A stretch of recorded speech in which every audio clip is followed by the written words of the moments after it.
तो फिर मैंने उसके बाद बाकी सारी क्वालिफिकेशंस मैंने स्टार्ट कर पाई। मैं जैसे कि रजिस्टर्ड वैल्यूअर जो था, फिर मैं रजिस्टर्ड वैल्यूअर भी क्लियर किया। मैं सर्वेयर एंड लॉस असेसर भी करना चाहता था, लेकिन मुझे उसका कोई आइडिया नहीं था। तो फिर विद टाइम मुझे 2 से 3 साल बाद समझ में आया कि करना कैसे, तो मैंने फिर सर्वेयर एंड लॉस असेसर का भी एग्जाम क्लियर किया। सिंस और मैंने बीकॉम भी क्लियर कर रखा था, मैंने बीच में ये भी सोचा था कि मैं यूजीसी एनईटी भी क्लियर।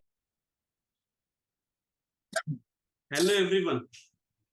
आज हमारे साथ एक ऐसी शख्सियत है जो बहुत से लोगों का ड्रीम रहता है कि सिर्फ सीए बने, लेकिन सर ने सीए बनने के साथ साथ इतने सारे मल्टीपल कोर्सेज, इतने मल्टीपल डिग्रीज कर रखे हैं कि जब मैं उन्हें देख रहा था, गिन रहा था, तो वो गिनने में मुझे 2-5 मिनट लग गए कि यार इतने सारे कोर्सेज, डिग्रियां कैसे कोई व्यक्ति कर सकता है। और जब जैसे ही कोई सीए का नाम आता है तो एक माइंड में एक टेंडेंसी रहती है कि यार वो स्टूडियस रहता होगा, उसका बॉडी वगैरह फिजिक इतना उसने ध्यान नहीं दिया होगा।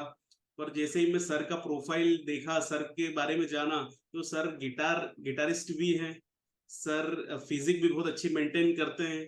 और सर की डिग्रीज की मैं बात करता हूँ, अब मैं जहां से शुरू कर रहा हूँ, सबसे पहले DISA, DIRM, UGC NET commerce, registered valuer, surveyor and loss assessor, SEBI social auditor, FFD, और सर जो स्टॉक स्पीकर भी है।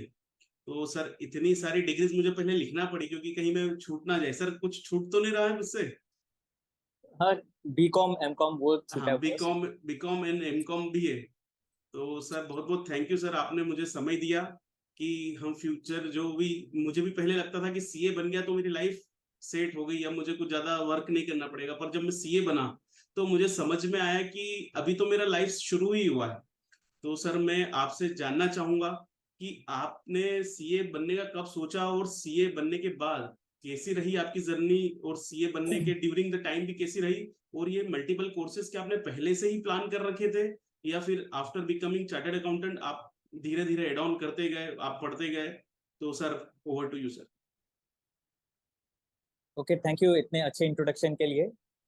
और मैं अपने जर्नी के बारे में मैं बताना चाहूँगा। एक्चुअली इतना कुछ खास प्लान नहीं था सीए के बारे में। और मतलब जब मैंने ज्वाइन किया था सीए, उस समय तो इतना ज़्यादा इंटरनेट चलता भी नहीं था, तो इतना कुछ अगर कोई इन्फॉर्मेशन लेना होता था कोर्सेज को लेके तो उतना ले पाना बहुत मुश्किल होता था। और नॉर्मली जैसे कि आज के टाइम पे है कि यूट्यूब वीडियोस एंड ऑल ये सब देख के हम लोग कोई भी गाइडेंस ले लेते हैं कोई भी कोर्स को लेके, तो उस समय उतना ज़्यादा ये सब गाइडेंस नहीं था, ना कोई कंटेंट क्रिएटर थे ये सब चीज़ को लेके। तो कोई भी कोर्स के बारे में अगर जानकारी लेनी होती थी तो हमें मतलब कोई पर्सन है जो एक्चुअली वो कोर्स क्लियर कर रखा है, तो उनसे जाके हम लोग को मीट करके फिर बात उत करके समझना पड़ता था ये सब के बारे में। अब हुआ ये था कि मैं जो मेरे फादर्स की जब डेथ हुई थी तो उसके बाद मैं सिटी मूव कर गया था, मैं सिलीगुड़ी में आ गया था पढ़ने के लिए। तो 11 12 में यहाँ पे ही पढ़ रहा था। उससे पहले मैं उतना कुछ खास स्टूडेंट नहीं था, लेकिन 11 12 में मैं मतलब मुझे लोगों से बात करने में बहुत ज़्यादा दिक्कत होती थी, तो इसलिए मैं पढ़ाई में ही मन लगा के रखता था। तो अब मैं इतना ज़्यादा अच्छा हो गया था पढ़ाई में कि अब सब पे मुझे बोलने लगा कि तुम सीए कर लो, तुम सीए कर लो, क्योंकि तुम्हारे अंदर वो पोटेंशियल है। तो मैंने इतना कुछ खास पता किया नहीं था, इतना पता था कि थोड़ा टफ कोर्स है और ये इंटेलिजेंट लोग ही कर पाते हैं। तो मैंने फिर सोचा कि चलो ठीक है कि इसके ऊपर मतलब कि एक बार ट्राई किया जा सकता है। और मेरा जैसे कि डेट ऑफ बर्थ जो है वो भी 1 जुलाई है, तो वो सीए डे पे है। तो मुझे लगा था कि शायद से मैं तो मुझे लगा था कि मैं सीए बनने के लिए ही बना हूँ। तो मुझे वो एक बोलते हैं ना कि यूनिवर्स का कॉल, तो मुझे उस तरीका का थोड़ा फील हुआ था कि शायद से ये यूनिवर्स का ही कॉल है कि शायद से मुझे सीए का जो रास्ता है वही अपना लेना चाहिए। तो मैंने फिर इतना कुछ खास ज्यादा पता नहीं किया था। लोग बोल रहे थे कि सीए कर लो, तो मैं जस्ट एंटर कर लिया। तो मैं जब पहला जो स्टेज था सीपीटी था, उस समय आज तो फाउंडेशन है, तो उस समय सीपीटी हुआ करता था। तो मैंने सीपीटी के लिए मैंने प्रिपरेशन स्टार्ट कर दी थी, और फिर वो तो बिना कोई ना, जैसे कि कोई भी कोचिंग के बिना ही मेरा क्लियर हो गया था वो। उसके बाद मुझे एक्चुअली पता चला था कि आईपीसीसी बोल के भी कुछ होता है। मतलब आप देखे कि मुझे एकदम भी आइडिया नहीं था कि सीए कोर्सेज में होता क्या क्या है। तो जब मेरा सीपीटी क्लियर होता तब मुझे पता चला था कि अब मुझे आईपीसीसी भी करना होगा। तो फिर मैंने आईपीसीसी स्टार्ट किया था। उस समय मैंने कुछ कुछ सब्जेक्ट्स के लिए कोचिंग ली थी। और टू बी ऑनेस्ट मैं इतना ज़्यादा कुछ खास कॉन्फिडेंट नहीं था। तो जैसे कि अभी स्टूडेंट्स लोग के साथ में होता है, कितना बार वो लोग अपने आप को डाउट करते हैं कि मेरे से क्लियर नहीं होगा, क्या मैं लायक हूँ नहीं हूँ। तो वो कॉमन फीलिंग होती है, वो सबको के अंदर में आता है। सब जितने भी टॉपर थे वो सबको पहले यही सोचते हैं कि शायद से क्लियर हो पाएगा नहीं हो पाएगा, क्या मैं काबिल हूँ कि नहीं हूँ। तो वो जब हम लोग पानी में नहीं उतरती है ना, तब तक हम लोग को उसका गहराई पता नहीं चलता है। तो वो कभी कोशिश करके देखने से फिर पता चलता है कि हम लोग उस पानी में हम लोग तैर पाएंगे कि नहीं तैर पाएंगे, कोशिश करना पड़ता है। तो मेरे लिए भी वही था, मैं आईपीसीसी में जब एंटर किया था तो उस समय मुझे बहुत डर लगता था कि मैं क्लियर कर पाऊंगा कि नहीं कर पाऊंगा। तो अब मैं टीचर्स लोग से बात करता था, तो उनसे वो लोग मुझे बताए थे कि इसमें 2 ग्रुप होता है और चाहे तो एक ग्रुप भी दिया जा सकता है। तो मैं तो शुरू से ये था कि मैं एक ग्रुप दूंगा, लेकिन मैं दिन रात इतना ज्यादा पढ़ाई करता था कि टीचर लोग मुझे बोलने लगे कि तुम एक ग्रुप के लिए बने ही नहीं, तुम्हें 2 ग्रुप देना ही होगा, तुम 2 ग्रुप का फॉर्म भरो, तुम्हारा दोनों ग्रुप क्लियर हो जाएगा। तो टीचर्स भी काफी सपोर्टिव थे मेरे। तो मैं बस प्रिपेयर, मैं पढ़ाई करते रहता था, मेरा इतना कुछ खास नहीं था कि मुझे घूमना फिरना ये सब की रिक्वायरमेंट भी फील नहीं होती थी।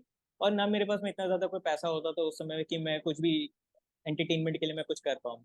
बस ये था कि जब आईपीसीसी का जब फाइनल एग्जाम आ रहा था ये, तो उससे 2 महीना जो हम लोग का फ्री टाइम था, जब मेरे सारे क्लासेस ओवर हो चुके थे, जो सेल्फ स्टडी के लिए था, तो वो जो सेल्फ स्टडी वाला जो पीरियड था उस समय मैं क्रिकेट खेला करता था। मोस्टली 4 से 5 घंटा मैं डेली क्रिकेट खेलता था। क्योंकि मैं एक गलती किया था क्लास 12 के टाइम पे कि मैं उस समय दिन रात ही पढ़ाई करते रहता था। अब हुआ ये था उस वजह से कि मैं बर्नआउट फील होने लग गया था मुझे भाई, एकदम जब मेन एग्जाम का टाइम आ गया था तो उस समय मैं बहुत ज्यादा बोर हो चुका था। तो मुझे ये चीज समझ में आया, अगर मैं ओवर स्टडी भी करूंगा तो उससे मुझे बहुत ज्यादा नेगेटिव इम्पैक्ट पड़ेगा, जो कि इकोनॉमिक्स के टर्म में बोला जाता है लॉ ऑफ डिमिनिशिंग मार्जिन है यूटिलिटी, कि एक पर्टिकुलर पॉइंट ऑफ के टाइम पे अगर आप है ना कोई भी चीज को कंज्यूम करते हैं तो आपको नेगेटिव सेटिस्फेक्शन मिलता है। तो मेरे लिए भी वो हो रहा था कि मैं बार बार रिवाइज किए जा रहा हूँ, ओवर ज्यादा पढ़ना भी बहुत ज्यादा खतरनाक हो जाता है। तो आईपीसीसी के टाइम में मैंने क्लास 12 वाली मिस्टेक नहीं की। और मैं आईपीसीसी के जो आखिरी 2 महीने थे उसमें मैं 10 घंटा में पढ़ाई करता था, और ये 4 से 5 घंटा में डेली क्रिकेट खेलता था आखिरी 2 महीने। उससे पहले तो मैं एकदम स्टूडियस था कि ट्यूशन अटेंड करना, क्लासेस अटेंड करना, फिर सेल्फ स्टडी करना। बस आखिरी 2 महीने मैंने अपने ऊपर ज्यादा बर्डन नहीं डाला। हालांकि मैंने ज्यादा बर्डन नहीं डाला था, लेकिन स्टिल मेरे जो प्रिपरेशन थी, मतलब मिनिमम टू मिनिमम 7 टाइम्स मेरी रिवाइज हो चुकी थी, और कुछ तो सब्जेक्ट 9 टाइम्स भी रिवाइज हो चुकी थी। और जो आईपीसीसी का जब एग्जाम्स का जो डेट्स था मेरा, तो वो कॉलेज के जो एग्जाम्स थे उसके साथ में क्लैश हो रही थी, 4 एग्जाम्स की मेरी क्लैश हुई थी। तो जैसे कि एक कॉलेज की जो एग्जाम थी वो 10 बजे से लेकर 2 बजे तक की थी, और जो सीए की जो एग्जाम थी वो 2 बजे से लेकर 5 बजे तक की थी। तो मैं कॉलेज का जो एग्जाम था मैं 3 घंटे में ही खत्म करके मैं फिर जो एग्जाम सेंटर थे मैं वहाँ पे ट्रैवल करके चला जाता था। फिर आईपीसी सेकंड हुआ था, और आईपीसीसी में नॉर्थ बंगाल मेरा हाईएस्ट था, और अकाउंटिंग में 98 आया था। अब आईपीसीसी के बाद मुझे एक्चुअली पता चला था कि इसके बाद आर्टिकलशिप बोल के कुछ होता है। आज के टाइम पे तो सबको को सारी चीज की इन्फॉर्मेशन रहती है, लेकिन मुझे इतना कुछ भी इन्फॉर्मेशन नहीं था। और इतना ना मैं पता करने के लिए जाता था, मुझे आइडिया भी नहीं था कि इतना लंबा कोर्स है। अगर मुझे पता होता तो शायद से मैं ज्वाइन भी नहीं करता। तो अच्छा हुआ कि कभी कभार कम कम इन्फॉर्मेशन होना भी अच्छा होता है, क्योंकि अगर आप ज्यादा भी देख लो तो आपको डर लगने लग जाता है। तो कभी कभार कमती देख के भी चलो तो वो सही है, कि ये होता नहीं कि एक बड़ा गोल देखने से डर लगता है, लेकिन आप उसी गोल को छोटा छोटा पार्ट में देखे तो वो इजी हो जाता है, थोड़ा अचीवेबल लगता है। तो अच्छा हुआ कि मुझे नहीं पता था। आईपीसीसी खत्म हुआ उसके बाद मुझे पता चला कि आर्टिकलशिप भी बोल के कुछ होता है। तब मैं साथ ही साथ में फिर पता किया कि आर्टिकलशिप के साथ अब कौन सा एग्जाम देना होगा। तो फिर पता चला कि सीए फाइनल बोल के एक एग्जाम होता है कि वो देना होता है। तो अब मुझे लगा, फिर मैं पूछा कि भाई कि यही लास्ट एग्जाम है ना, अब इसके बाद और भी कुछ एग्जाम है? तब मैं पता करने के लिए गया कि अभी और भी कोई एग्जाम बाकी है क्या। फिर तब पता चला कि नहीं, कि सिर्फ एक ही एग्जाम बचा है अब, सीए फाइनल। एंड उसके लिए फिर आर्टिकलशिप के मतलब के साथ साथ प्रिपेयर कर सकते हैं। तो मुझे तो बल्कि वो थोड़ा सा इजी लगने लगा कि मैं देखा कि सीए फाइनल के लिए तो बहुत टाइम है पढ़ने के लिए, 3 साल का टाइम दिया पढ़ने के लिए।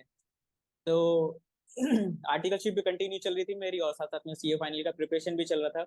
हालांकि जहाँ मैंने आर्टिकलशिप लिया था तो उसकी वजह से बहुत ज़्यादा दिक्कत आ रही थी मुझे, लेकिन स्टिल जैसे तैसे मैनेज करके मेरा वो पीरियड क्रॉस हुआ।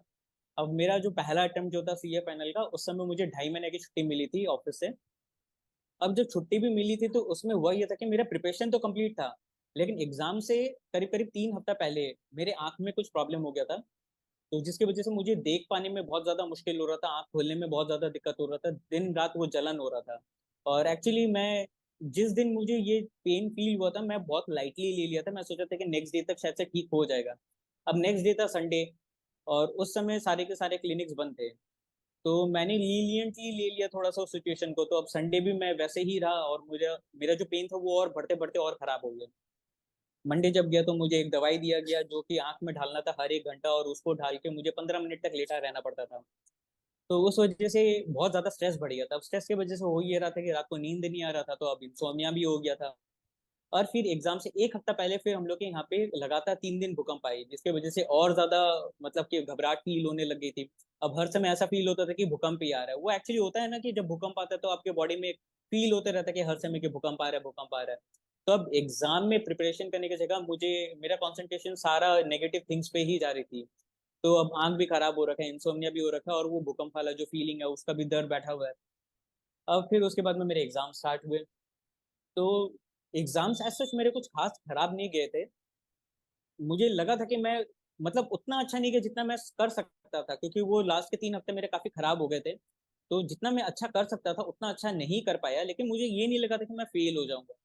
तो जब एग्जाम मेरा ओवर हुआ था तो मैं उसके बाद डायरेक्टली मैंने जिम स्टार्ट कर लिया था।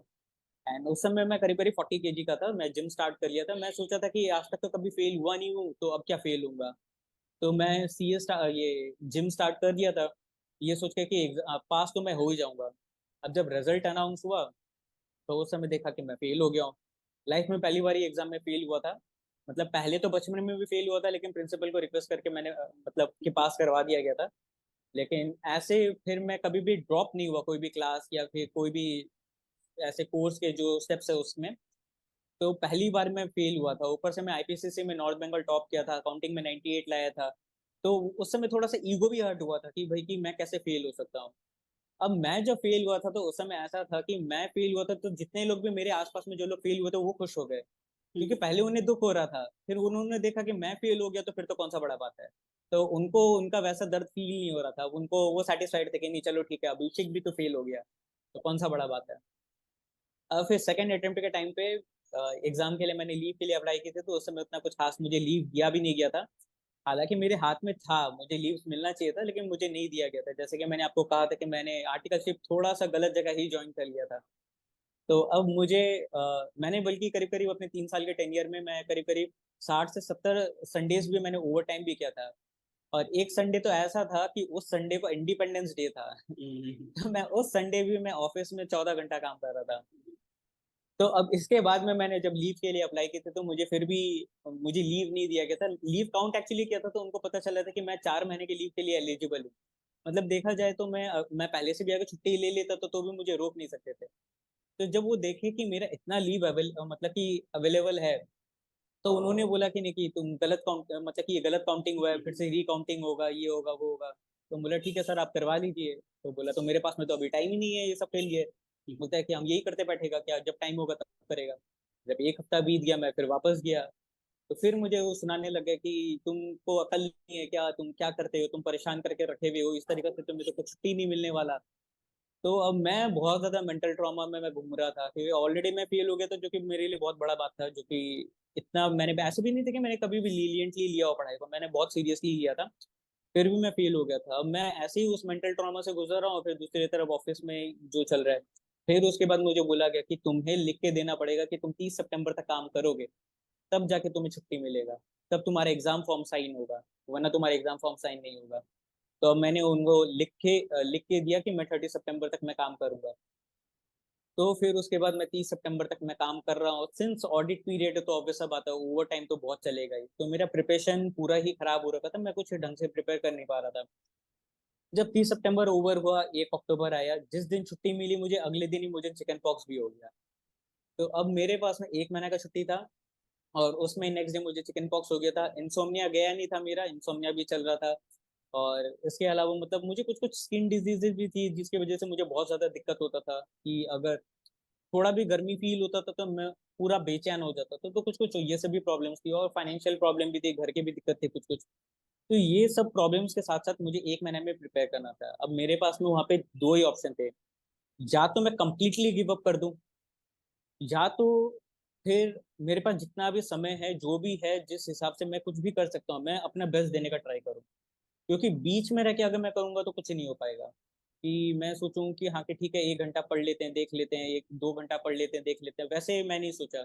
या तो मैं गिव अप कर दूं पूरा का पूरा ही, क्योंकि अब होता क्या कि अगर मैं आधा पढ़ता मन से मैं पढ़ाई करता, तो हो सकता था कि शायद से मैं 1-2 मार्क्स के लिए मैं फेल हो जाता। और अगर मैं 1-2 मार्क्स के लिए मैं फेल हो जाता तो मैं तो खुद को कभी माफ ही नहीं कर पाता। ये सोचता कि काश मैं 1-2 घंटा और पढ़ लिया होता तो शायद से मैं पास हो जाता। तो मैं वो गिल्ट ही नहीं लेना चाहता था, इसलिए मैं चाहता था या तो मैं पूरा ही गिव अप कर दूं, और या तो मेरे पास में जितने भी टाइम अवेलेबल है मैं उसको यूटिलाइज करूं, चाहे मैं कितना ही दुखी क्यों ना हो, कुछ भी हो, मेरा मेंटल स्टेटस जैसा भी हो, मैं उसको यूटिलाइज करूं और मैं प्रिपरेशन करूं।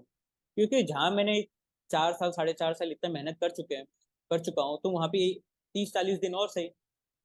तो मैं वही मेंटालिटी के साथ में मैं पढ़ रहा था। टू बी ऑनेस्ट, मैं उस समय इतना ऑप्टिमिस्टिक नहीं था कि मैं क्लियर कर लूंगा, लेकिन मैं बस ये एक रिग्रेट नहीं चाहता था कि मैं कहीं 1-2 मार्क्स के लिए ना फेल हो जाऊं, क्योंकि अगर वो हुआ तो मैं तो फिर तो पता नहीं मैं और क्या ही कर लूंगा।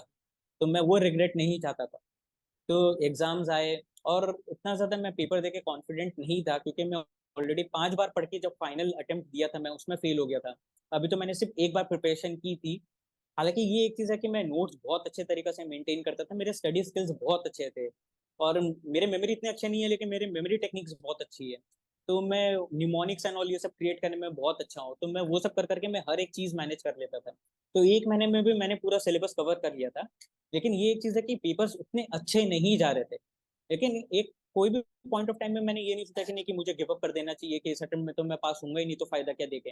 मैं वही सोचा कि नहीं, कि मुझे रिग्रेट नहीं रखना, जो भी है जितना भी है कुछ दिन और सही, मुझे अपना पूरा बेस्ट देना है, और मैं वही बेस्ट देते हुए मैं अपना एग्जाम सारा का सारा ओवर किया। जब मेरा एग्जाम खत्म हुआ, मैं नेक्स्ट डे से मैंने वापस से प्रिपरेशन स्टार्ट कर दी, ये सोच के कि मैं इस बार तो मैं पक्का फेल होने वाला हूँ। तो मुझे उम्मीद नहीं थी कि मैं पास होऊंगा, इसलिए मैं थर्ड अटेम्प्ट के लिए मैं प्रिपरेशन स्टार्ट कर दिया था। मैं ये सोचा था कि नहीं, इस बार तो पक्का रैंक लाऊंगा, क्योंकि अब तो ऑफिस की भी छुट्टी हो चुकी है और मेरा फॉर्म साइन हो चुका है, तो मैं अब कम्प्लीटली फ्री हूँ। तो क्योंकि एक्चुअली क्या था कि 5 बार पढ़ के मैं फर्स्ट अटेम्प्ट में फेल हो गया था, तो कैसे उम्मीद रह सकता है कि 1 महीना में इस ये सब हालात के साथ में मैं पास हो सकता हूँ। तो मैं थर्ड अटेम्प्ट में मैं डायरेक्टली प्रिपरेशन स्टार्ट कर दी थी। जिस दिन रिजल्ट वाला जो दिन था, मैं उस दिन मूवी देखने के लिए चल गया था। तो जब मैं मूवी देख रहा था, मैं ये सोचा था कि फेल तो मैं हो ही जाऊंगा, तो इससे अच्छा एक एटलीस्ट एक मूवी तो शांति से देख लूँ। तो मैं मोबाइल स्विच ऑफ करके मैं दोस्त लोगों के साथ में मूवी देखने के लिए गया था। तो जब मैं मूवी देख रहा था, तो मैं कॉन्सेंट्रेट एकदम भी नहीं कर पा रहा हूँ मूवी में। मैं सोचा था कि इसको मैं एंजॉय कर लूँ, लेकिन एंजॉय किसी भी तरीके से नहीं हो रहा। और मैं फिर ये सोचा, मैं तो मान ही रखा हूँ कि मैं फेल हो जाऊंगा, तो क्या फर्क पड़ता है, मोबाइल ऑन कर ही लेता हूँ। जैसे ही मैंने मोबाइल ऑन किया, मेरे एक फ्रेंड ने कॉल किया मुझे, और उसने बोला कि अभिषेक तू पास हो गया है। और मुझे कुछ समझ में नहीं आ रहा, मुझे लग रहा था कि मैंने कुछ गलत सुना मूवी का आवाज की वजह से। मैं थिएटर के बाहर में गया, और फिर वापस से मैं पूछा कि भाई क्या बोल रहा है, तो वो बोला कि फिर अभिषेक तू सीए बन गया है। एंड उस मोमेंट में मैं पूरा का पूरा मैं शॉक्ड और पूरा खुश। मतलब वो फीलिंग एक्सप्रेस कर पाना मुश्किल है, मे बी आप भी रिलेट कर पाएंगे क्योंकि आप खुद ही सीए हैं। तो वो बहुत स्पेशल मोमेंट था, मैं वहीं पक्का में गिर के मैं रोने लग गया था। एंड पूरी लाइव जर्नी मेरे सामने आ गई थी, कि मैं कहाँ से आया, मैं क्या क्या किया, क्या क्या चीज सहा एंड ऑल, मतलब पूरा का पूरा, मतलब लाइव 1 सेकंड के फ्लैशबैक में आ गए। मैं फिर घर जाके मम्मी को बताया, एंड मम्मी भी रोने लग गई कि मतलब कि मैं सीए बन गया हूँ, वैसा बताओ उसके लिए। अब मेरा यहाँ पे सीए बनने का सफर ओवर हुआ। लेकिन एज सच, जैसे कि मैंने आपको कहा कि जब मैं सीए कर रहा था तो भी मैं कोई प्रिपरेशन मैं सोच नहीं रखा था कि क्या क्या स्टेजेस है और क्या क्या करना है। तो वैसे ही जो मेरे आगे की जो क्वालिफिकेशन है वो भी अनप्लान्ड थी, मैंने कभी भी कोई भी क्वालिफिकेशन को लेकर सोचा नहीं था। लेकिन अब क्या है ना कि कभी कभार ये थोड़ा सा मेंटल गेम होता है, ये न्यूरो साइंस के मैं बुक्स पढ़ी है, तो मुझे उससे भी कुछ कुछ चीज को लेके आइडिया हुआ है। लाइक क्या होता है ना कि आपको कोई चीज चाहिए होता है ना, तो आपका फोकस उसके तरफ बहुत इजीली चल जाता है। जैसे कि आप मान लीजिए कि आपको कोई शर्ट खरीदना है, तो आप हर किसी का शर्ट नोटिस करेंगे, आपको पैंट खरीदना है पैंट नोटिस करेंगे, आपको कोई काम चाहिए पर्टिकुलरली, तो आप वो रिसोर्सफुल पर्सन को भी आप नोटिस कर लेंगे। अब आप हर वो चीज को नोटिस करेंगे। आप मान लीजिए कि आप इनकम टैक्स में डील करते हैं, तो आप यूट्यूब में हर वो वीडियोस जो इनकम टैक्स से रिलेटेड आप नोटिस करेंगे, आपके सामने वही सब कोर्स भी आएगा, सब कुछ वही चीज आपको दिखेगा। ऐसा ही नहीं है कि और कुछ नहीं है। लेकिन बात यह है कि आपके दिमाग में अब वो चीज जरूरी है, इसलिए आप वो चीज बहुत इजीली नोटिस कर लेते हैं। तो मेरे लिए क्या था कि मुझे यूनिक बनना है, और स्टडीज मेरे लिए एक पावरफुल वेपन था। कि मैं स्टडीज के थ्रू मुझे ये पता था कि मैं अभी कोई भी क्वालिफिकेशन परस्यू करूंगा तो मैं कर लूंगा। और मुझे बहुत ज्यादा क्रेविंग होता है एडिशनल क्वालिफिकेशन ऐड करने में, मुझे बहुत मजा आता है इसको। ये बोल सकते हैं, ये बल्कि मेरे लिए एक हॉबी टाइप हो गया। कि अब सीए बनने के बाद में मुझे पता चला कि दीसा एक बहुत वेटेड, मतलब कि एक अच्छा कोर्स होता है, जो एक मतलब कि अच्छा प्रेस्टिजियस कोर्स हो गया। कि नॉर्मली सीए विद दीसा होता है तो उसको और ज्यादा रिस्पेक्ट मिलता है। तो मुझे भी ये हो रखा था कि नहीं, कि अब मैं दीसा भी करूंगा। क्योंकि हम लोग दीसा का भी रेशियो वैसा ही रहता है कि अगर 100 स्टूडेंट सीए में एंटर करते हैं तो 1 या 2 जन ही सीए बनते हैं, और फिर 100 सीए लोग अगर दीसा देते हैं तो उसमें 1 या 2 जन ही दीसा क्लियर करते हैं। तो अब मेरे लिए था कि नहीं, कि मुझे और यूनिक बनना है, तो मैं फिर दीसा भी स्टार्ट कर दिया। पहला अटेम्प्ट में 150 चाहिए था, मैं 145 लाया था, फिर फेल हो गया था। एंड उस एग्जाम में कुछ कुछ लोग मेरे कॉपी किए थे तो वो लोग पास हो गए, मैं फेल हो गया था। तो नेक्स्ट अटेम्प्ट में मैं फिर वापस से दिया था उस समय, लेकिन पास मार्क्स कम कर दिए थे उस समय। फिर पहले 150 थी, 75% मार्क्स थी कट ऑफ, फिर बाद में उसको रिड्यूस करके 60% कर दिए। तो 120 चाहिए था, मेरा 128 आया था, तो मैं फिर पास हो गया था उस दीसा के एग्जाम में भी। अब दीसा क्लियर हुआ, उसके बाद में मैं सोचा कि अब क्या किया जा सकता है। तो अब सीए लाइन में एक और एक था, डीआईआरएम बोल के एक कोर्स था। तो मैं देखा कि हाँ, कि इसमें भी ज्यादा मेंबर्स नहीं है, ऑल ओवर इंडिया हार्डली मतलब कि 800 के अप्रोक्सीमेटली डीआईआरएम है। तो मैं सोचा कि चलो ये भी करना ही पड़ेगा फिर। तो मैंने वो एग्जाम भी क्लियर किया, फर्स्ट अटेम्प्ट में हो गया था मेरा, मैं वेस्ट बंगाल भी उसमें टॉप किया था और ऑल इंडिया रैंक 4 था मेरा। अब फिर इसके बाद में कुछ टाइम तक मैंने कुछ क्वालिफिकेशंस को लेके मुझे समझ में नहीं आ रहा था।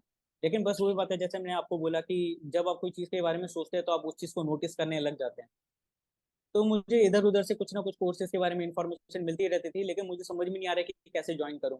कितना बार क्या होता है कि कोर्स इजी होती है, लेकिन आपको पता प्रोसीजर ही नहीं पता होता कि उसको ज्वाइन कैसे करना है, कैसे इसका आगे आगे प्रोसीड करना है। क्योंकि गाइडेंस नहीं होता तो वो नहीं हो पाता है। अब जैसे कि सीए का कोर्स, अगर गाइडेंस नहीं हो तो वो लोग खुद ही कंफ्यूज हो जाए कि कब किसके बाद क्या करना है।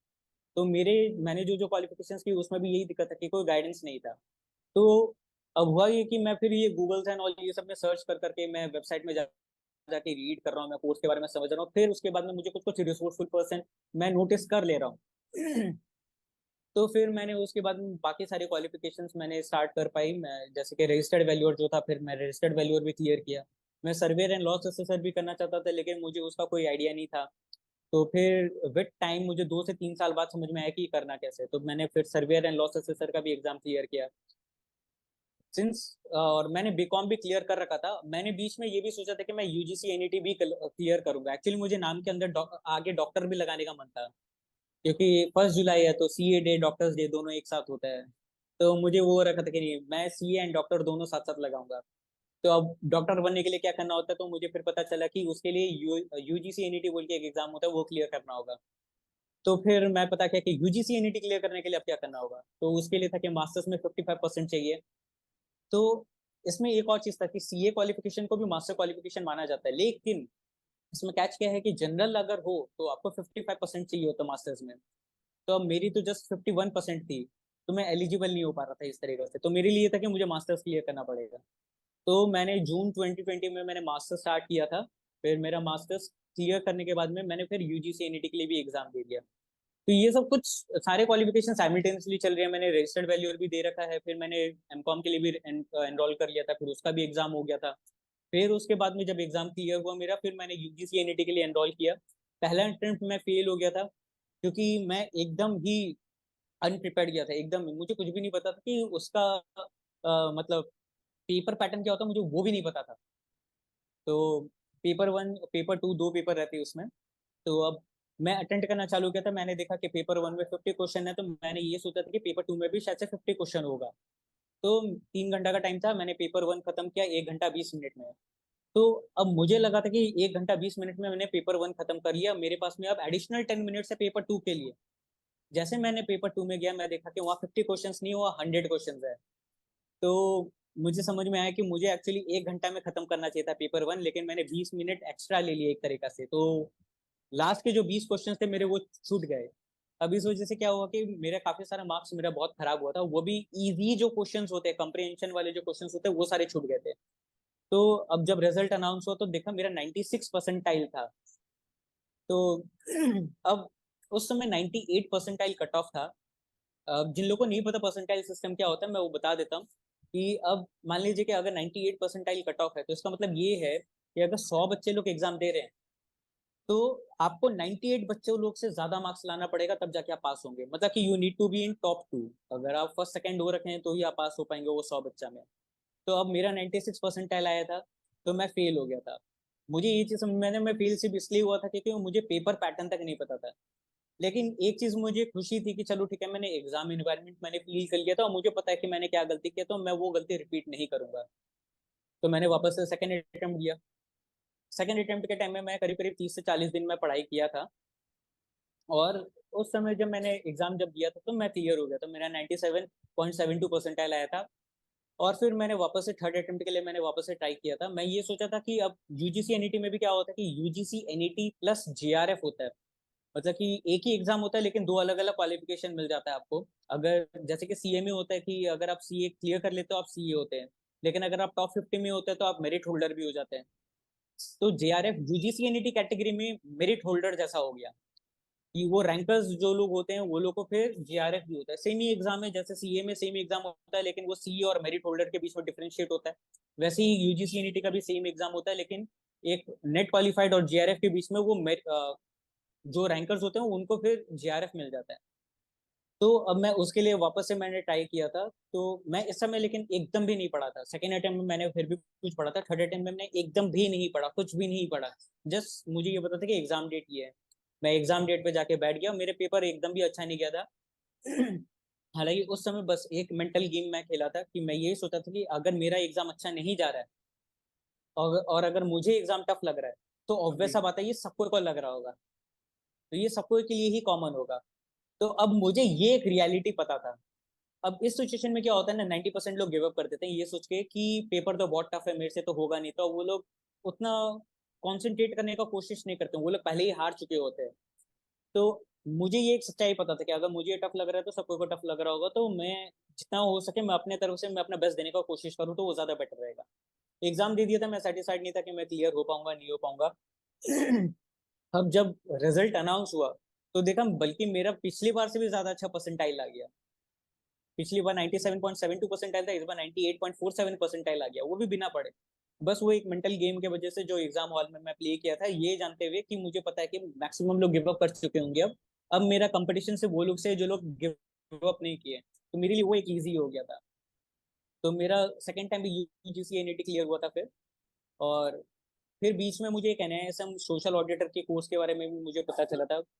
सिंस जैसे कि मैंने कहा कि मैं क्वालिफिकेशन बहुत इजीली नोटिस कर लेता हूँ, तो अब कोई कोई होते इधर उधर में पोस्ट डालते हैं तो मैं इजीली नोटिस कर लेता हूँ ये सब चीज़ के बारे में। और मुझे क्यूरियोसिटी होती है और जानने के लिए कि ये क्या है, कैसे करना है, क्या फायदा है, ऑल। तो मैं वो सब चीज़ हर चीज़ मैं नोटिस कर लिया, फिर मैं उसके बारे में पता किया। तो मुझे एक दिन दिखा इसके बारे में, मैं अगले दिन ही एनरोल कर लिया। 10 दिन प्रिपेयर करके मैं 10 दिन में क्लियर भी कर लिया उस एग्जाम को। और मेरे पास में मैसेजेस आ रहे हैं कि 15,000 में ये कोर्स ज्वाइन कर लो। तो मैं सोचा कि भाई कि 15,000 में ये लोग कोर्स करवा रहे हैं ये वाला चीज जो मैं 10 दिन में क्लियर कर लिया हूँ। तो मैंने इसके ऊपर मैं वीडियोस ही क्रिएट कर दी कि कैसे ये एनआईएसएम का एग्जाम का प्रिपरेशन करना होता है, कैसे इसमें एनरोल करना होता है। और इसी तरीके से मैंने काफी सारे एग्जाम्स के रिलेटेड, मैंने कोर्सेज से रिलेटेड मैंने वीडियोस क्रिएट की, क्योंकि मुझे पता है कि ये सब के बारे में नॉलेज इतना कुछ खास रहता नहीं है किसी को भी। तो इसलिए मैंने वो सब वीडियोस क्रिएट की, मैंने अपने यूट्यूब चैनल में सारे के सारे कोर्सेज की डिटेल्स मैंने डाल रखी है। तो अब जिन लोगों को भी वो सब कोर्सेज के डिटेल्स चाहिए होते हैं तो वो लोग इजीली मेरे वीडियोस देखते हैं, तो उनको वो जानकारी मिल जाती है। तो जो गाइडेंस मुझे नहीं मिल पाया मैं वो बाकी लोगों को फ्री में प्रोवाइड करवा दिया हूँ। तो इसी तरीके से मेरे बाकी सारे क्वालिफिकेशंस की जर्नी थी, कुछ भी प्लान नहीं था। बस ये था कि मुझे बीच बीच में मुझे क्रेविंग हो जाती कोई भी क्वालिफिकेशन को देख के। और जब मुझे कोई भी चीज, मतलब ऐसा हो जाता है कि मैं बहुत ज्यादा ऑब्सेस्ड हो जाता हूँ। अगर मुझे कोई क्वालिफिकेशन चाहिए होता है तो फिर उसके बाद में मुझे पता है कि मुझे रोक पाना बहुत मुश्किल, मैं खुद को भी नहीं रोक पाऊंगा, मुझे पता है ये वाला चीज को लेके। तो एक बार मुझे बस क्वालिफिकेशन स्टार्ट करना और वो कोई भी क्वालिफिकेशन हो मैं क्लियर कर ही लूंगा। तो अभी मुझे ऐसा हो जाता है कि मेरे अभी बकेट लिस्ट में और भी क्वालिफिकेशंस है।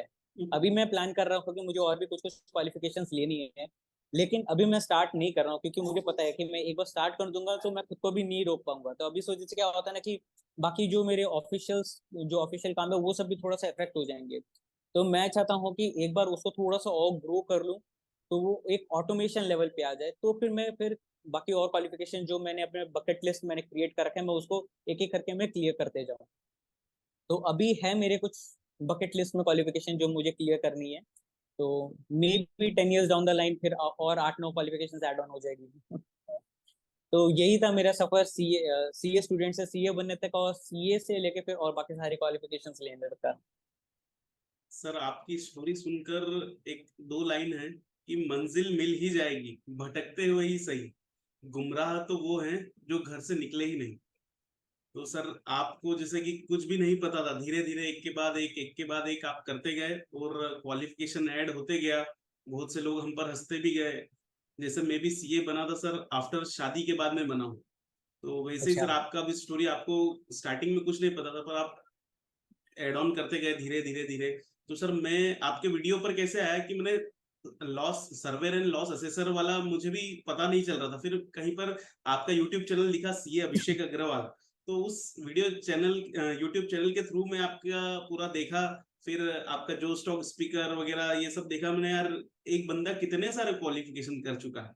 तो सर अब मैं ये जानना चाहता हूँ कि आप इतने सारे कोर्सेज कर रहे हैं, तो अब अभी आप करंटली क्या कर रहे हो आगे? एक कोई सी ऐसी फील्ड आप सोच रहे हैं कि यार ये मुझे करना है?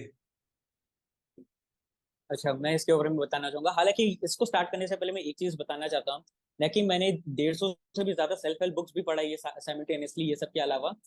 उसमें मुझे एक बुक था एटॉमिक हैबिट बोल के, जेम्स क्लियर जो उनके ऑथर है। उससे मुझे एक चीज पता चला था कि जो मैं एक सबकॉन्शियस लेवल पे मैं ऑपरेट कर रहा था, और वो ये था कि नॉर्मली क्या होता है कि हम लोग के गोल डिसाइड करते हैं जो लोग, मतलब कि एक होता है कि लेवल ऑफ, मतलब कि अवेयरनेस, कि कुछ कुछ लोग होते हैं जिनको ये पता होता है कि अगर आप गोल डिसाइड कर रखे होते हैं तो आपको ये पता होता है कि आप धीरे धीरे वहां तक पहुंच जाओगे। दूसरे वो लोग होते हैं जो लोग गोल भी डिसाइड करते हैं और प्रोसेस भी डिसाइड कर लेते हैं कि किसके बाद मुझे क्या क्या करना है। और सबसे एक्सट्रीम लेवल होता है एक बिल्डिंग एंड आइडेंटिटी। लाइक कि आपको जैसे कि चाहिए कि आप 100 करोड़ रुपया कमाना चाहते हैं, आप डिसाइड कर रखे हैं कि आप ये काम कर रहे हैं, लेकिन वो उसको कमाने के लिए आपको किस तरीका का पर्सन बनना पड़ेगा, आपको किस तरीका का वैल्यूज, एथिक्स, मॉरल्स ये सब अपने अंदर डालना पड़ेगा। उसके ऊपर में कोई वर्क ऑन नहीं करता है। सबसे ज्यादा इंपॉर्टेंट वो होता है, क्योंकि अगर आप वो आइडेंटिटी डेवलप कर लेते हैं ना, तो गोल्स अचीव करना बाई प्रोडक्ट हो जाता है, कि आप नहीं भी चाहते हो ना तो भी वो अचीव हो जाएगा। लेकिन अब जैसे मेरे लिए क्या था कि हम वो सबकॉन्शियस लेवल पे कर रहा था, कि मैं पढ़ाई किए जा रहा था कि अब ये सारे क्वालिफिकेशन के लिए तो पढ़ाई करना पड़ेगा ना, मेन तो वो चीज है। सबसे ज्यादा दिक्कत हो जाती है कि पढ़ाई का हैबिट डेवलप करना, कंटिन्यूस बेसिस पर पढ़ाई कर पाना। तो वो चीज सबसे ज्यादा टफ होता था, और मेरे लिए वो सबसे ज्यादा ईजी है, बल्कि मुझे पढ़ने में बहुत ज्यादा मजा आता था। तो मुझे गोल्स वैसे डिसाइड नहीं करना पड़ता था, मैं क्योंकि मैं फ्लो में ही रहता था हमेशा पढ़ाई को लेके। तो अब मेरे लिए क्या था कि क्वालिफिकेशंस बाय प्रोडक्ट हुए जा रही है, क्योंकि मैं रेगुलर बेसिस में मैं पढ़ते ही रहता हूँ, डेली बेसिस में मैं पढ़ते ही रहता हूँ। तो मैं पढ़ रहा हूँ तो वो मेरा हैबिट एक अंदर में अपने आप बना हुआ है। तो मुझे गोल्स और प्रोसेस नहीं भी पता हो तो भी कोई फर्क नहीं पड़ता था उतना ज्यादा, क्योंकि मेरे अंदर में ऑलरेडी वो मैं एक आइडेंटिटी क्रिएट कर रखा हूँ अपना। और सिंस मैं एक बार अगर कोई क्वालिफिकेशन क्लियर कर लेता तो वो ऑब्वियस बात है वो मेरे बिलीफ सिस्टम को और डेवलप कर देता है। क्या मुझे बिलीव हो जाता है कि हाँ कि मैं और भी क्वालिफिकेशंस में परस्यू कर सकता हूँ, क्लियर कर सकता हूँ। तो मेरे अंदर में वो सारे वैल्यूज डेवलप हो चुकी थी जो ये सारे क्वालिफिकेशंस को क्लियर करने के लिए चाहिए। तो मेरे लिए क्वालिफिकेशंस क्लियर करना कोई भी बड़ा बात नहीं था, मेरे लिए वो एक बहुत ईजी सा चीज था, क्योंकि मुझे वो चीज करना था जो मुझे पसंद था। अब जैसे कि अगर आपको पैसा कमाना बहुत पसंद है तो वो आपको गेम जैसा लगेगा, ना कि कोई मेहनत जैसा। तो मेरे लिए क्वालिफिकेशंस लेना कोई मेहनत वाला चीज नहीं था, मेरे लिए वो मजा था। लोगों को लगता है कि मैं मेहनत कर रहा हूँ, लेकिन नहीं। मैं जिम में भी सोफा में बैठ के मैं पढ़ाई करते रहता था, मैं इधर उधर घूमने भी जाता था तो मैं पढ़ते पढ़ते रहता था। तो मुझे मजा आता था, मैं मेहनत नहीं करता था। अब आपके जो दूसरे जो क्वेश्चन है कि मैं ये सारे जो क्वालिफिकेशन है इससे क्या क्या बेनिफिट और मेरे आगे क्या प्रोस्पेक्ट है। अब जैसे कि सीए का तो नॉर्मली नॉर्मली जो भी सीए स्टूडेंट है, सीए जो वो सबको जानते ही है नॉर्मली, कि हाँ कि या तो आप प्रैक्टिस में जा सकते हैं, या तो जॉब, या तो आप बिजनेस भी कर सकते हैं, और भी बहुत सारी चीज है जो अगर आप इनोवेटिव है तो वो सब आप चीज कर सकते हैं। क्योंकि सीए एक ब्रांड हो जाता है तो आप उसको यूटिलाइज कर सकते हैं। आज के टाइम पे और भी बहुत सारी चीज आ जा रहे हैं, जैसे कि कोर्स सेलिंग एंड ऑल, की आप नए नए अलग अलग तरीके के कोर्सेज भी क्रिएट कर रहे हैं। Soft skill courses, hard skill courses, या फिर आप खुद ही फैकल्टी बन जा रहे हैं कोई भी कोर्सेज को लेके। मैंने जब सीए क्लियर किया था तो मुझे उतने ज्यादा प्रोस्पेक्ट्स के बारे में नहीं पता था। मेरे फ्रेंड्स लोग थे तो वो लोग भी ऑफिस खोल लिए थे, तो मैंने भी सोचा कि चलो ठीक है मैं भी ऑफिस कर लेता हूँ। तो हम लोग फ्रेंड्स लोग सबको मिलकर साथ में ऑफिस स्टार्ट कर दिए थे। अब धीरे धीरे हम लोग का बिजनेस एक्सपैंड हुआ तो हम लोग अलग अलग ऑफिस कर लिए। अब फिर साथ ही साथ में ये सारे जो क्वालिफिकेशन है वो मुझे प्रैक्टिस में और ज्यादा एड ऑन्स हेल्प कर रहे थे, जैसे कि अब वीसा क्लियर करने से इंफॉर्मेशन सिस्टम्स ऑडिट ये सब मिलती है। तो एम्पैनलमेंट के थ्रू मुझे बैंक ऑडिट्स भी मिलना चालू हो गए, तो वो सबसे भी बेनिफिट हुआ, इंफॉर्मेशन सिस्टम ऑडिट्स भी मिलना चालू हुआ। फिर इसके अलावा जैसे कि अ, जैसे रजिस्टर्ड वैल्यू मैंने क्लियर किया, जब मैंने क्लियर किया तो नॉर्थ बंगाल में इकलौता मैं ही था और कोई भी नहीं था। तो अब मुझे मार्केटिंग भी नहीं करना पड़ता था अपना। मेरे लिए ऐसा हो जाता था कि नॉर्थ बंगाल में किसी को भी अगर ये सिक्योरिटीज एंड फाइनेंशियल एसेट्स की अगर वैल्यूएशन करवानी हो तो वो लोग खुद ही ढूंढते हुए मुझे आ जाते हैं, मुझे नहीं जाना पड़ता कहीं पर भी। तो मेरे लिए वो एक एडिशनल एड ऑन हो गया। फिर जैसे कि अब यूजीसी एनईटी मैं क्लियर कर लिया तो ऑब्वियस सा बात है कि मैं कहीं पर भी गेस्ट लेक्चरर मैं बन सकता हूँ इजीली। तो मेरे लिए वो एक इजी एस्पेक्ट हो गया कि मैं अब कहीं पर भी जाके मैं गेस्ट लेक्चरर बन सकता हूँ। फिर एनआईएसएम सोशल ऑडिटर, अब यहाँ पे जो मेरे एरिया है यहाँ पर भी गिने चुने 2-3 जन ही है। तो अब इसमें भी प्रोस्पेक्ट ये है कि अभी इतना ज्यादा कुछ काम स्टार्ट हुआ नहीं है, ये जनवरी में ही लॉन्च हुआ था इस साल में। हालांकि काफी सारे कंट्रीज में ये पहले से आके रखे हुए हैं, लेकिन अब इसमें ये है कि अगर ट्रस्ट सोसाइटी ये सबको अगर रजिस्टर करवाना हो जैसे कि सोशल स्टॉक एक्सचेंज में, तो उसके लिए नॉर्मली सोशल ऑडिटर के पास में ही लोग जाते हैं। तो उसमें एक बेनिफिट हो गया कि अब रजिस्ट्रेशन ये सब का जो काम है वो सबके लिए सोशल ऑडिटर को हायर किया जाएगा। अभी ये फुल फ्लेजेडली ये काम इंडिया में स्टार्ट हुआ नहीं है। इसके अलावा social audit, social impact assessment ये सब कर रहा होता तो उसके लिए भी सोशल ऑडिटर का ही रिक्वायरमेंट रहता है। और सर्वेयर एंड लॉस असेसर, तो लॉस असेसमेंट ये सब करना होता है तो उसके लिए फिर जैसे कि अगर इंश्योरेंस का क्लेम करना होता है अगर किसी को, तो एक सर्वेयर आता है वो चेक करने के लिए कि हाँ कि ये जो लॉस है कि जेन्युइन है कि नहीं है। तो उसके लिए सर्वेयर एंड लॉस असेसर चाहिए होता है। अब नॉर्थ बंगाल में यहाँ पर भी गिने चुने 4 से 5 जन ही है जो लोग सर्वेयर एंड लॉस असेसर है। तो उसमें भी एक प्रोस्पेक्ट है। मेरे मेंटालिटी जब कि ये सब कोर्सेज को करते हुए मैं एक साथ में मुझे 3-4 बेनिफिट्स दिख रही थी। एक तो ये सब लाइन में प्रैक्टिस, दूसरा कि मैं ये सब मैं कोचिंग भी कर सकता हूँ। तो नॉर्मली मैं ये सब चीज़ को लेके मैं कंसल्टेंसी भी करता हूँ, तो मेरे एक सोर्स ऑफ रेवेन्यू वो भी है कि मैं लोगों को कोर्सेज को लेके मैं गाइड करता हूँ कि कौन से कोर्सेज में कैसे प्रिपरेशन करना है, मैं पर्सनल गाइडेंस ये सब प्रोवाइड करता हूँ, तो मेरे लिए वो एक एडिशनल सोर्स ऑफ रेवेन्यू हो गई। तीसरा ये है कि ये मेरे लिए बहुत एक एक्सट्रीम ब्रांड क्रिएट कर देती है। तो मुझे वो ट्रस्ट गेन करने में कोई भी डिफिकल्टी नहीं होती किसी के भी। मैं एक अलग, जो मैं आपको कहा था कि मैं यूनिक बनना चाहता था, तो अब मुझे ये सब चीज़ एक थोड़ा सा यूनिकनेस में प्रोवाइड कर देता मुझे। तो मुझे अब कोई भी ऐसा होता है कि अगर किसी के साथ में भी कोई भी कोलैब करना होता है, कोई भी सोशल इन्फ्लुएंसर के साथ में मतलब कि कोई भी काम करवाना हो कुछ भी हो, तो मतलब कि कोई भी डिफिकल्टी नहीं होती है। लाइक कि मुझे किसी को भी रीच आउट करने में आराम से रीच आउट कर पाता हूँ। अब चौथा बेनिफिट मेरे लिए ये है कि अब मैं जैसे कि मैं अपना और भी कुछ हार्ड स्किल कोर्सेस में डेवलप कर रहा हूँ, तो मुझे वो हार्ड स्किल कोर्सेज को प्रमोट करने में उतना ज़्यादा डिफिकल्टी नहीं होगी क्योंकि मेरे पास में ऑलरेडी ये सारी क्वालिफिकेशंस है। तो मुझे वो ट्रस्ट बहुत ज़्यादा जल्दी मिल जाएगा as compare to a newbie. अगर कोई, क्योंकि काफ़ी सारे लोग होते हैं वो लोग लाइक कि बीकॉम होते हैं, एमकॉम होते हैं, वो लोग कोई कोर्स डेवलप करते हैं तो उनको सेल करने में बहुत इशू होता है। लेकिन मुझे पता है कि मैं जो कोर्सेज डेवलप कर रहा हूँ मेरे पास में ये सारा क्वालिफिकेशन जो है वो मुझे बहुत ज़्यादा हेल्प ऑन करेगी ये सारे कोर्सेज सेल करने के लिए। आगे और भी बहुत सारे प्लान्स हैं मेरे, मैंने बीच में, अच्छा मैं एक चीज़ मैं भूल गया बताना कि मैं लाइक क्वालिफिकेशंस भी लिया, 150 से ज़्यादा सेल्फ हेल्प बुक भी पढ़ा, लेकिन इसके अपार्ट मैं बहुत सारे ऑनलाइन कोर्सेज भी मैं करते रहता था डिजिटल मार्केटिंग इन ऑल के ऊपर। मैं 20 से 25 कोर्सेज मैं कर रखा हूँ। तो मैं वो सब एस्पेक्ट के ऊपर मैं भी काम कर रहा हूँ। तो लाइक कि अब जैसे कि मैं फ्यूचर में सोच रखा हूँ कि हाँ कि अगर डिजिटल मार्केटिंग एजेंसी ओपन करना हो तो मैं वो भी करने का सोच के रखा हुआ। तो अभी प्लान्स तो काफ़ी सारे हैं। करेंटली तो मेरे प्रैक्टिस और कंसल्टेंसी बिजनेस ही चल रही है। सर जैसे सीए स्टूडेंट रहता है, वो अगर उसे अटेम्प्ट लगते हैं, तो आज सर आपको 5 साल से ज्यादा हो गए सीए बने, तो sir does attempts matter? Actually ये ऐसा है ना कि अटेम्प्ट्स आपके सिर्फ कॉर्पोरेट लाइफ में ही उतना मैटर करते हैं जहाँ पे आप जाते हो जॉब मांगने के लिए, क्योंकि वो लोग का ये क्राइटेरिया रहता है कि रैंक्स है तो इतना पैकेज मिलेगा, अगर फर्स्ट अटेम्प्ट में सीए क्लियर किया तो इतना पैकेज होगा। फिर थर्ड लेवल का पैकेज होता है वो लोग के लिए जो लोग मल्टीपल अटेम्प्ट लेके सीए क्लियर किए। तो वो कॉर्पोरेट लाइफ में ही होता है। अल्टीमेटली लाइफ में सबसे ज्यादा मैटर करता है आपका इमोशनल इंटेलिजेंस। आप लोगों के साथ में कैसे डील करते हैं, आपका इमोशंस आप किस तरीके से हैंडल कर सकते हैं। कोई भी सिचुएशन को हैंडल करने का एक तरीका होता है। अगर आपके अंदर में वो क्षमता है लोगों से डील करना, इमोशनल को हैंडल करना, तो सीए अटेम्प्ट कुछ मैटर नहीं करता है। यहाँ तक कि सीए क्वालिफिकेशन भी मैटर नहीं करता टू बी ऑनेस्ट। इतने सारे कुछ कुछ अकाउंटेंट्स है जो बड़े लेवल पे है। मैं सुना हूँ कि एक अकाउंटेंट है उनके अंडर में 25 चार्टेड अकाउंटेंट काम कर रहे हैं। तो ये आपके गुण के ऊपर में डिपेंड करता है कि आप किस तरीके से मैनेज कर सकते हो उस सिचुएशन को, कितने ज्यादा परसिवरेंस है।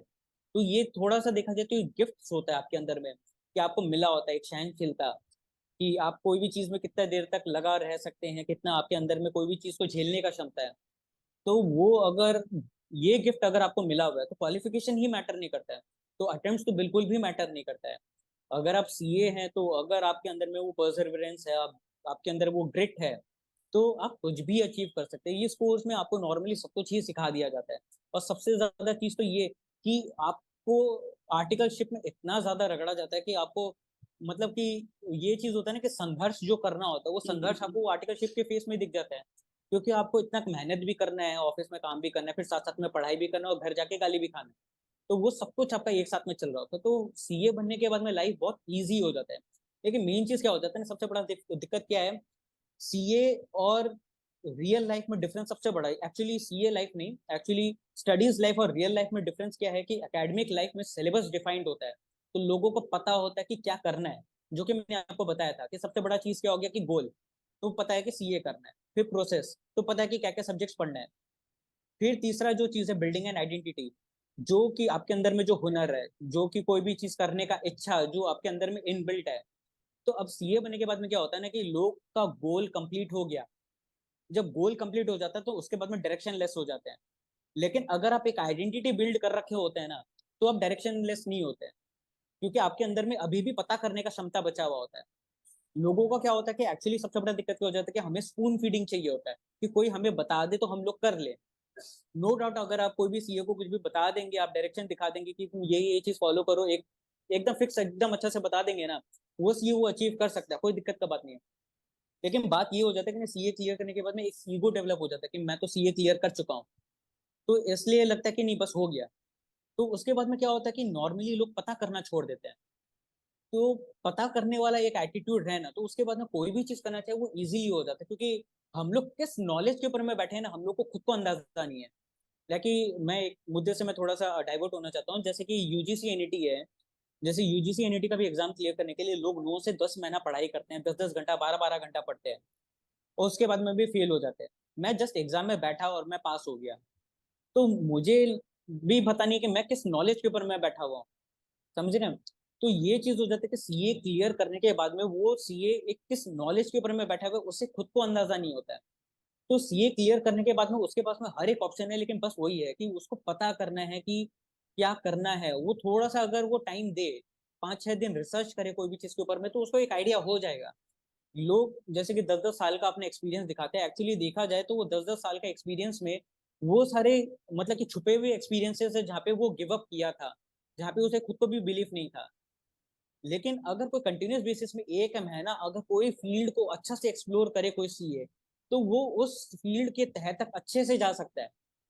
लेकिन होता क्या है कि एक सोसाइटी एक डेवलप क्रिएट कर देते कि नहीं, कि आसान नहीं है, तो क्या होता है कि वो एक जो एक हाइप हुआ हुआ रहता है कि मैं कर सकता हूँ, वो कम होते जाता है कि अगर मैं कर सकता हूँ तो फिर तो कोई भी कर लेता, तो ये शायद से उतना आसान नहीं है। इसलिए वो जो काम 1 महीना में भी हो सकता है, उस काम को करने में 2 साल 3 साल 5 साल 10 साल लग जाता है। तो सीए अटेम्प्ट बिल्कुल भी मैटर नहीं करता है, बस वही है कि आपके अंदर में वो एक एटीट्यूड जो है कि कोई मुझे स्पून फीडिंग कर दे तो मैं कर लूं, वो हट जाए तो बहुत इजी हो जाता है। ये अगर आप पता करने जाए तो वो क्या होता है ना कि उसमें जैसे कि अगर आप किंग मेकर बन जाए, नॉर्मली क्या होता है कि आप किंग बनने के लिए जाते हैं कि आपको कोई किंग बना दे, लेकिन अगर आप किंग मेकर बन जाए तो आप फिर वैसा किंग तो और क्रिएट कर सकते हैं ना। तो आप मार्केट को अपॉर्चुनिटी को समझ के कोई चीज अगर मिसिंग है उसको आइडेंटिफाई कर ले, उस चीज को आप ही प्रोड्यूस करे, उस चीज को आप ही सर्व करे, तो आप तो मार्केट में एकदम अलग हो गए ना, आप एकदम ही नया हो गए। मतलब कि you are the first person to provide that particular service और product in that particular market. तो आप तो इजीली ही कोई भी चीज को अचीव कर सकते हैं। मेन चीज बस वही हो जाता है कि हम लोग जिस नॉलेज में बैठे हमें भी अंदाजा नहीं होता कि हम लोग किस नॉलेज में बैठे हैं। हम लोग को लगता है कि नहीं कि शायद से और नॉलेज का रिक्वायरमेंट होगा, लेकिन ऐसा होता नहीं है। हम लोग को कुछ बेसिक नॉलेज भी मिल जाए ना, हम लोग कर लेंगे। लेकिन स्टॉक मार्केट के लोग लोग बोलते हैं कि इतना पैसा खराब हुआ, उतना पैसा खराब हुआ। 90% ट्रेडर जो लोग होते हैं वो लोग लॉस में जाते हैं। तो 90% जो लोग लॉस में जा रहे हैं वो लोग सीए भी तो नहीं है। अब हम लोग के तो एसएफएम होते हैं, इतना सारे कॉल पुट्स फ्यूचर्स ऑप्शंस इतने सारे सब कुछ सिखाए जाते हैं हम लोग को हर चीज को लेके। तो हम लोग के लिए कोई भी कंसेप्ट को ग्रैप करना उतना मुश्किल नहीं है। अगर हम लोग चाहे तो इजीली कोई भी चीज के ऊपर में 1 मिनट दिमाग लगाए तो हम लोग के लिए क्या है कि हम लोग इजीली समझ जाएंगे। हम लोग को उतना ज्यादा दिक्कत नहीं होगा। नॉर्मली जो लोग लॉस करें मार्केट में वो लोग को चीज ही समझ में नहीं आ रही है। वो लोग को शेयर प्राइस ही नहीं पता कि क्या होता है, शेयर प्राइस का मतलब क्या होता है, शेयर क्या होता है वही नहीं पता होता है। तो फिर रेजिस्टेंस, ये सपोर्ट, रिटेस्ट, ये सारा जो चीज है कि ब्रेकआउट हो गया, रिवर्सल हो गया, वो सब चीज को समझ में नहीं आएगा, ऑब्वियस सा बात है, तो लॉस तो करना ही है। वो लोग खरीदे रहे लॉटरी टिकट के बेसिस पे, वो लोग एनालिसिस के बेसिस पे खरीद ही नहीं रहे। अब होता क्या कि मार्केट में 90% लोग हैं जो वो लोग लॉस कर रखे हैं, तो वो लोग हवा फैला देते हैं कि इसमें तो लॉस ही होता है। तो वो चीज, वो हवा सीए को भी लग जाती है और उनको लगता है कि शायद ये चीज पॉसिबल नहीं है। तो मेन चीज वही है कि हम लोग को ये समझना पड़ेगा कि हम लोग जिस नॉलेज में बैठे हैं वो नॉलेज बहुत एक्सट्रीम नॉलेज है। इसको दूसरे लोगों से कंपेयर करके बिल्कुल भी फायदा नहीं है। खुद के जो नॉलेज है उसके ऊपर में ट्रस्ट करना है। और मेन चीज तो ये है कि हम लोग के अंदर में मेहनत करने की क्षमता बाकी लोगों से बहुत ज्यादा होता है।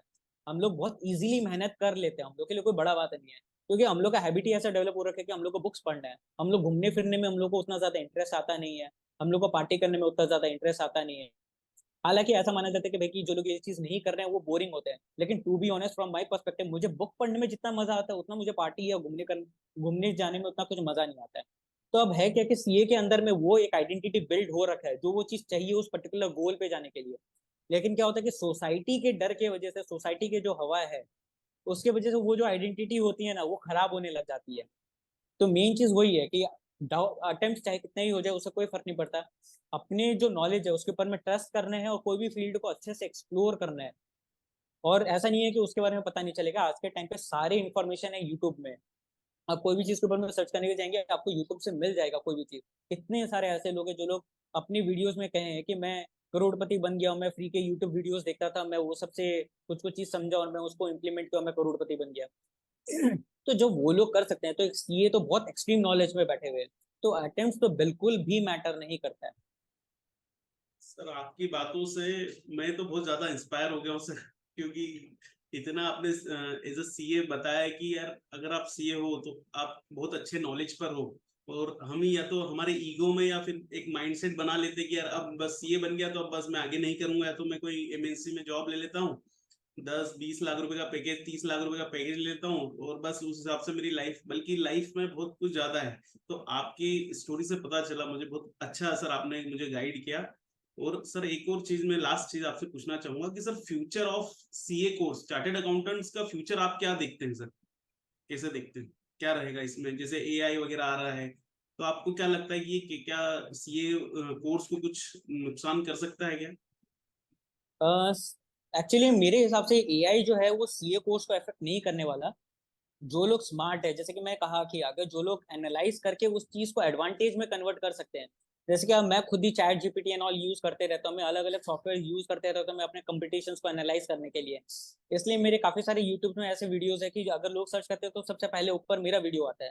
क्यों? क्योंकि मुझे पता है कि कौन सा कीवर्ड यूज करना होगा, क्या क्या डिस्क्रिप्शन लिखना होगा, क्या थंबनेल क्रिएट करना होगा, क्या कैची क्रिएट करना है, क्या चीज अवेलेबल नहीं है। तो मैं वो सब तो एआई की मदद से मुझे पता चल पा रहा है कि मुझे क्या क्या क्रिएट करना है, जिसकी वजह से मैं उसको फर्स्ट मूवर एडवांटेज ले सकूं। तो अब अगर स्पून फीडिंग का वेट करेंगे तो वहां दिक्कत हो जाएगा। लेकिन अगर वहीं आप यूट्यूब में सर्च करें कि हाँ कि AI which can help me to grow my practice या फिर ग्रो माय बिजनेस, तो आपको अलग अलग टूल्स के बारे में पता चलेगा। आप फिर वो टूल्स के ऊपर में पर्टिकुलरली वीडियोस देखिए, तो आपको और डेप्थ में पता चलेगा कि वो टूल्स कैसे वर्क ऑन करते हैं। वो हर एक चीज आप लिखिए जो आपको नहीं समझ में आ रहा, जो चीज आपको इंपॉर्टेंट लग रहा है, जो आपको नहीं समझ में आ रहा है, अगेन आप उसके ऊपर में वीडियो सर्च करिए। तो ऐसे करते करते आप एकदम नीचे तक चल जाएंगे। जैसे कि इलॉन मस्क भी कहते हैं कि फर्स्ट प्रिंसिपल, वो बोलते हैं कि आपको फंडामेंटल समझना होगा कोई भी चीज को। कि अगर कोई कपड़ा है तो उसको कपड़ा के तरीका से नहीं देखना, उसको थ्रेड के तरीका से देखना कि वो कपड़ा बन क्या चीज से रहा है। तो आपको वो कपड़ा जो चीज से बन रहा है आपको उसके ऊपर में रिसर्च करना होगा, फिर ये देखना होगा कि ये जो चीज से बन रहा है इसको मैं कैसे मॉडिफाई कर सकता हूँ जिससे मैं बेटर कपड़ा बना सकूं। तो आपको सब्सटेंस ओवर फॉर्म, जो कि अकाउंट्स में बताया जाता है, सब्सटेंस ओवर फॉर्म देखना पड़ेगा। तो आप कोई भी चीज को उस तरीका से, मतलब कि एक मतलब जो चीज वो बना हुआ है उसके हिसाब, उसको उस तरीका से नहीं देखे क्या चीज से बना हुआ है वो, और आप उसमें कैसे चेंजेस ला सकते हैं उस तरीका से देखे। तो आप एआई को यूज करके आप उसको बेटर कर सकते हैं। लेकिन अब जैसे कि अगर कोई प्रैक्टिस में जा रहा है तो ट्रेडिशनल प्रैक्टिस में तो आप सब कुछ मैन्युअली करते हैं। अगर लेकिन एआई का यूज करें तो आप अलग अलग सॉफ्टवेयर डेवलप कर सकते हैं जिससे आप ऑटोमेटिकली क्लाइंट्स लोग को मेल भेज सकते हैं। जैसे कि मेल चिम्प हो गया, कन्वर्ट किट हो गया। तो अब उसमें क्या है कि आप सबको का मेल आईडी डाल दिए, आप अलग अलग ग्रुप्स क्रिएट कर रखे हैं कि इनकम टैक्स का अलग है, इसमें जीएसटी का अलग है। तो अब उसमें क्या है कि सबको के पास में रेगुलर बेसिस में एक फिक्स इंटरवल मेल चल जा रहा है कि आपको इनकम टैक्स रिटर्न फाइल करवाना है, आपको जीएसटी रिटर्न फाइल करवाना है। लोगों को लग रहा है कि आप कितने केयरिंग है। यहाँ तक कि आप मेल को पर्सनलाइज भी कर सकते हैं कि आप नेम उसमें है कि ऑप्शन रहते हैं उसमें आप ऑटोमेटिकली चेंज हो जाता है। तो इससे वो पर्सनलाइज फील भी आता है। और मेहनत कुछ नहीं हो रहा, आप एआईएस को यूज कर रहे हैं। तो अब उससे आप रेगुलर बेसिस पे आप मेल किए जा रहे हैं कोई भी इंसान को, तो अब उसको भी दिख रहा है कि नहीं कि ये कितना प्रोएक्टिव है, कितना ध्यान रख रहा है कि अब मेरा कुछ भी मिस ना हो। लेकिन आप ऐसा कुछ नहीं कर रहे, आप एआई को यूज कर रहे हैं जिसकी वजह से आपका काम रिड्यूस हो जा रहा है, बल्कि आप बाकी लोग से कम मेहनत कर रहे हैं। बाकी लोग को अब बार बार कॉल कर कर कर रिमाइंड करना पड़ रहा है कि आप करवा लीजिए, फिर थक जाते हैं 2 कॉल के बाद में कि बोल तो चुका हूं मैं, अब ये नहीं दे रहा तो नहीं दे रहा है। लेकिन अब जिन लोग एआई यूज कर रहे हैं तो अब उसके बाद में बल्क मैसेजेस का सिस्टम होता है, कन्वर्ट किट हो गया, मेल सिंप हो गया, वो सब के थ्रू ऑटोमेटिकली मेल हो जा रहा है। फिर व्हाट्सएप का भी सिस्टम होता है उसमें कि आप ऑटोमेटिकली व्हाट्सएप में मैसेजेस चल जाता है।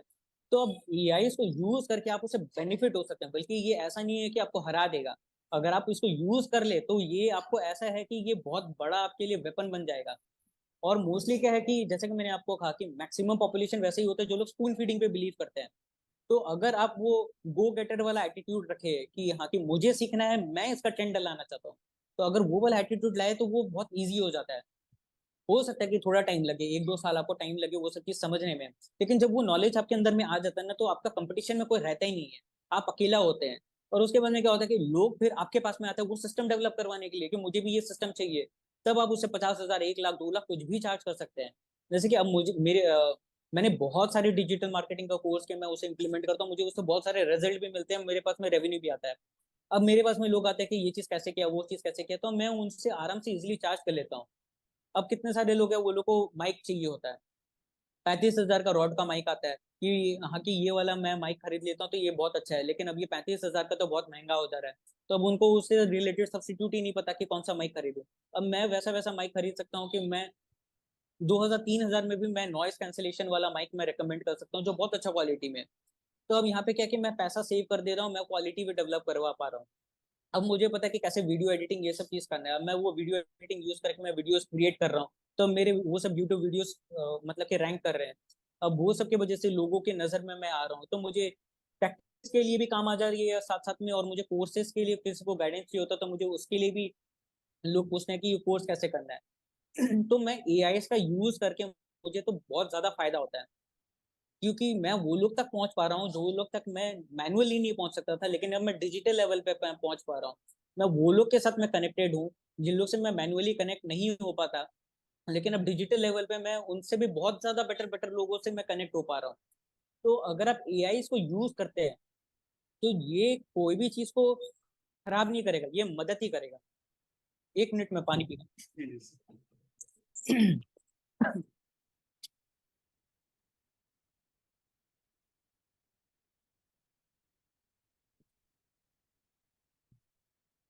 कुछ कुछ है जैसे कि ट्रेडिशनल काम हो गए जो कि बहुत ही ज्यादा मैनुअल थे, तो ऑब्वियस सा बात है कि वो सारे काम हट जाएंगे। तो उसकी वजह से हो सकता है कि जो लोग सिर्फ मैनुअल काम ही जानते थे तो वो लोग ज्यादा अफेक्टेड होंगे।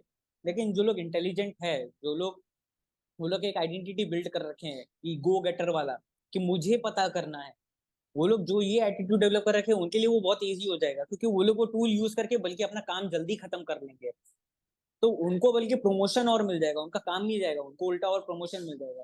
तो अब जितना बेटर है एआई के साथ में, वो आपके लिए एडवांटेजेस है। तो इसको कंपटीशन नहीं समझना, इसको बल्कि एक अकम्पनीज, एक आपको फायदेमंद, it's like a catalyst which can help you to become a better person. क्योंकि बहुत सारे लोग हैं, मैक्सिमम लोग हैं जिनको टूल्स ये सब के आइडिया नहीं होती है। तो अगर आपको टूल्स का आइडिया है तो वो तो आप यूज करके आप उसका बहुत अच्छा से फायदा उठा सकते हैं।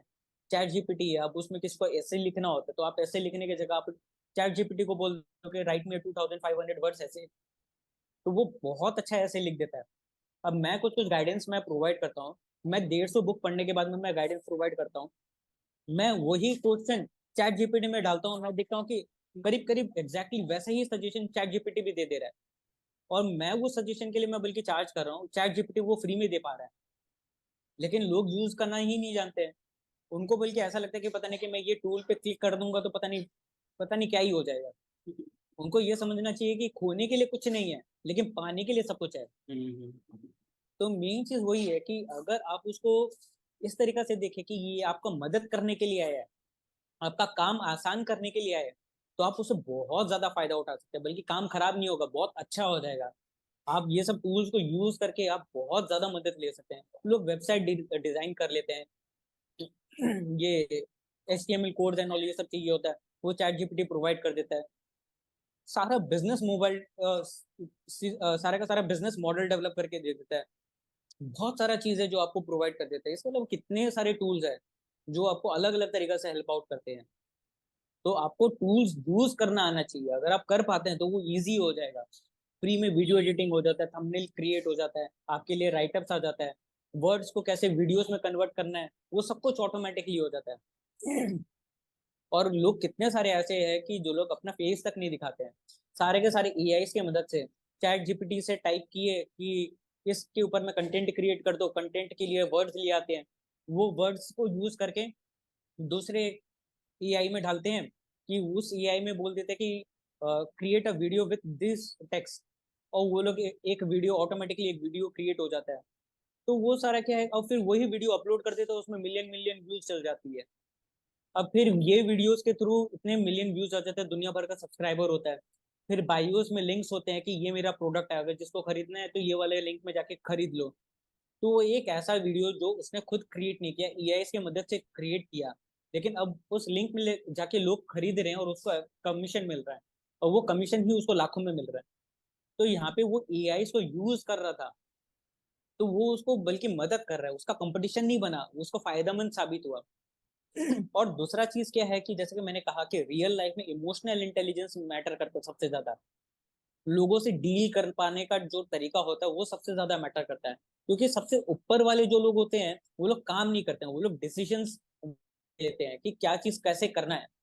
वो लोग कोई भी चीज कर नहीं रहे हैं, वो लोग डिसीजंस ले रहे हैं कि किसको क्या चीज कैसे करना है। तो अगर आपके अंदर में वो हुनर है कि कैसे डिसीजंस लेना है, कैसे लोगों से डील करना है, तो एआई तो आपको मदद ही करने वाला है, आपके लिए कोई कंपटीशन क्रिएट नहीं होने वाला है। जो लोग मैनुअल ही काम कर रहे हैं, वो लोग जो लोग एडमेंट है कि मैं ये सीखा हूँ, मैं यही करूंगा, मार्केट ट्रेंड के साथ चेंज नहीं होना चाहते, तो वो लोग सबसे ज्यादा इफेक्ट होंगे इससे, क्योंकि वो लोग का ही काम रिप्लेस होगा। सर आपने बहुत ही 1 घंटा हो गया है सर, और उस 1 घंटे में जो आपने हमें इंस्पायर किया, हमें गाइड किया कि क्या क्या सीए बनना ही सिर्फ इम्पोर्टेंट नहीं, सीए के बाद भी बहुत सारी लाइफ है, सीए के साथ साथ एआई का यूज कैसे करें, और सीए का कोर्स की क्या इम्पोर्टेंस है, क्या जरूरत है।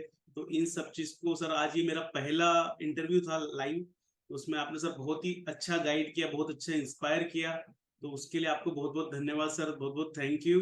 और फ्यूचर में सर मैं जरूर आपसे कनेक्ट करना चाहूंगा, और साल 2 साल या 6 महीने में आप और कुछ नया एड ऑन, जैसे मैं आपकी बातों से समझ पा रहा हूँ कि आप हमेशा कुछ ना कुछ नया ट्राई करते रहेंगे, तो जरूर मैं आपसे सीखना भी चाहूंगा और आपसे जुड़ना भी चाहूंगा सर। तो sir thank you for this interview, thank you sir. Thank you मुझे अपने चैनल में बुलाने के लिए, और इतने सारे एक्सपीरियंसेस, मुझे भी नहीं पता था कि मेरे इतने सारे एक्सपीरियंस है, वो आपके वीडियोस के क्वेश्चंस के थ्रू मुझे पता चला कि इतने सारे एक्सपीरियंस है और मैंने उसे शेयर कर पाया। और एक बात और बोलना चाहूंगा कि अगर किसी को भी जैसे कोई भी कोर्स करना है, जिस जो जो सर ने कर रखे हैं, तो सर ने ऑलरेडी उनके वीडियोस उनके यूट्यूब चैनल पर, सी अभिषेक अग्रवाल सर का यूट्यूब चैनल का नाम है, उस पर सर ने डाल रखे हैं। तो आप, मैंने इसलिए इसमें पूरा प्रोसेस वगैरह नहीं पूछा, क्योंकि ऑलरेडी सर ने बना रखे हैं, तो यहाँ पर टाइम कंज्यूमिंग भी हो जाता, और वो सारा इन्फॉर्मेशन सर के यूट्यूब चैनल पर ऑलरेडी है। तो आपको अगर कुछ भी जानकारी चाहिए तो सर का यूट्यूब चैनल विजिट कर लीजिएगा। Thank you sir, thank you so much sir. Thank you so much.